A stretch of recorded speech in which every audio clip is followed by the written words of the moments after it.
Parents, let me tell you, if you want to put a movie on for your kids this weekend, it's gonna be this one. What's going on, everybody? Welcome back to a brand new Netflix original review. Today I'm going to be discussing The Sleepover, which is when two siblings discover that their normal mom is a former thief in the witness protection who has been forced to pull one last job. They team up to rescue her over the course of an action-packed night. This film stars the likes of Malin Ackerman, Joe Manganiello, and of course Ken Marino. Okay. I'm a big fan of Joe. That's kind of the reason I decided to get an early screener to this. Thank you so much, Netflix. And definitely after watching this film, I can say that this film is not meant for me. This film is definitely made for a younger audience. I mean, hell, this film is rated G, guys. Rated G. I have not seen a G-rated film in quite a while, and I don't know how it is rated G because there is some action-packed scenes in there. The film started, from the first 30 minutes I was sitting there, I'm like, all right, this is a film that, like, you just don't take serious, and this is a film that definitely is one of those movies that you just particularly, you can make fun of. From every ounce of dialogue, from every other character, from the story beats, and, as a critic, it's hard to review this film because, again, it's not meant for me.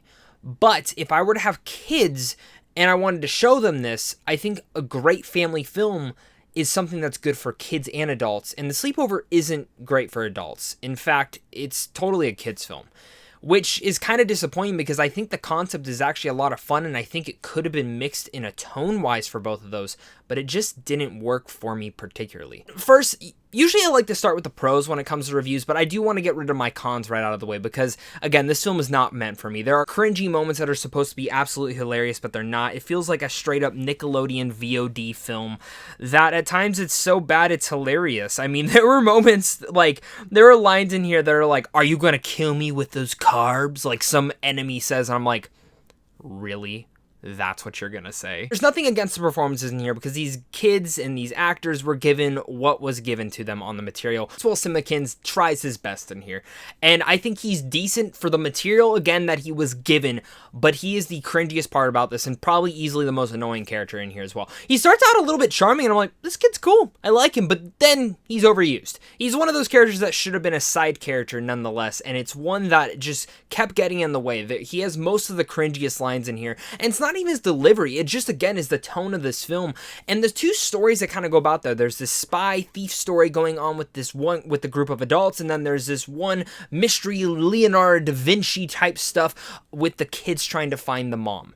And both are adequate. They're both the same. It's just, I'm reviewing a kid's film. What am I supposed to say? This is not for adults. It just ends up being super by the numbers. I can get into the pros for this, and, I can say that everyone did a decent job in here. Everyone did their best that they could. I can even go as far as say, I think the three best performances in here was Malin Ackerman, Joe Manganiello, and Ken Marino, who I think each of them, again, of course, they are the more experienced actors in this film.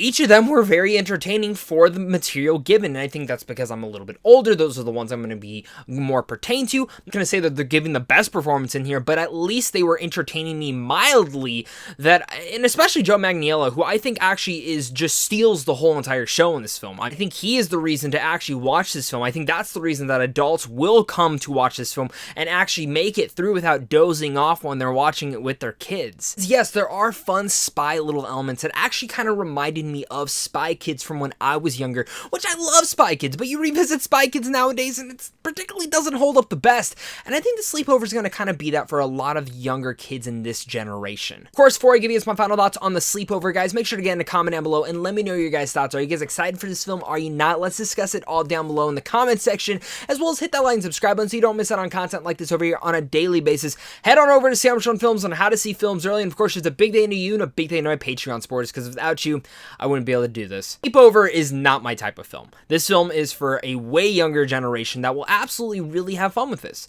But if you're an adult who's going to sit this down with their kids to watch this, I don't think you're going to make it through. You might fall asleep, but I will say that the adult performances in here were very well done, especially Joe Manganiello, who does steal the show. The younger kids in here are good, but it's the material given to them that ends up being cringy, hard to watch at times, and really just all the laughs not working. As the laughs that did work were the ones that were absolutely not supposed to be funny, but they were. And even some of the moments like the carb one that I mentioned, it was funny, but I laughed a little bit too hard at that joke because I was laughing at the scenario going about, and I just didn't think it mixed for the tone. I think this will be a fun and entertaining film for many others, but for me, it just didn't work out. So I'm actually going to give this film 2 ratings. For kids, this film's going to be a B-. Kids are going to enjoy it. They're going to be entertained, and they're going to have fun. But if you're an adult, I'm going to have to give it a D+, sadly. Thank you guys again so much for clicking on this. You guys are seriously all the best. I hope you guys catch you guys soon. If you're a spy, make sure to comment down below and let me know what kind of spy trips you've ever gone on. And of course, until next time, stay classy.